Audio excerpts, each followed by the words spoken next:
udara nasional. Udah deg-degan banget ini yang di sana. Begitu banyaknya, ada ribuan TKA di sana begitu kan. Ini bagian dari apa namanya?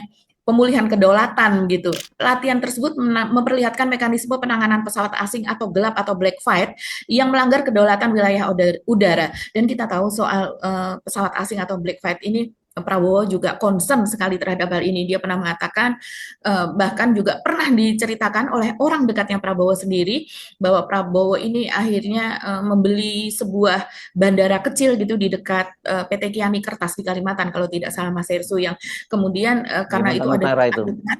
Kalimantan. Iya, dan berpotensi untuk menjadi tempat mendaratnya pesawat-pesawat asing tanpa bisa dipantau oleh pihak keamanan Indonesia. Jadi itu cara dia, sebelum dulu dia menjadi presiden pun sudah menjaga kedaulatan dengan uangnya sendiri, dengan apa daya upayanya sendiri gitu untuk mengamankan wilayah laut dan daratnya Indonesia. Jadi saya rasa ini merupakan bagian dari itu, Ya. karena ini memang merupakan concern dari Presiden Prabowo.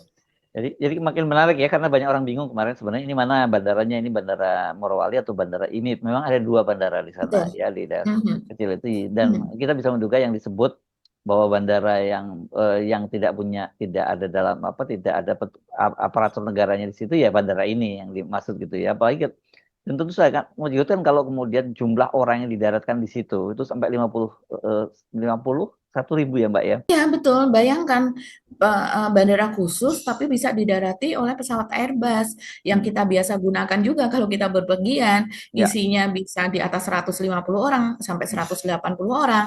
Dan ini dicatat juga bahwa informasi di lapangan selama ini perangkat negara tidak bisa masuk kawasan bandara PT IMIP milik swasta yang beroperasi sejak 2019. Nah, tidak bisa masuk tapi kemudian dijadikan tempat latihan. Bisa bayangkan Mas Irsu seperti apa kondisinya, Ya. situasi petinggi-petinggi di Ya. sana, apa namanya, kalang kabutnya, dan kemudian ini kemudian sekarang ini menjadi isu nasional. Ya, dan saya kira ini jadi pertanyaan bagaimana aparat tempat ya, mereka itu selama ini apa mereka nggak berdaya atau seperti apa gitu, pertanyaannya kok kemudian itu sudah berjalan bertahun-tahun dan baru kemudian sekarang kita jadi heboh gitu. Karena kita tahu ya beberapa waktu yang lalu kan langsung pasang badan tuh orang-orang yang Pak Jokowi, orang seperti Pak Luhut segala macam, kalau ada yang persoalkan kan selalu pasang badan dia soal soal Betul. ini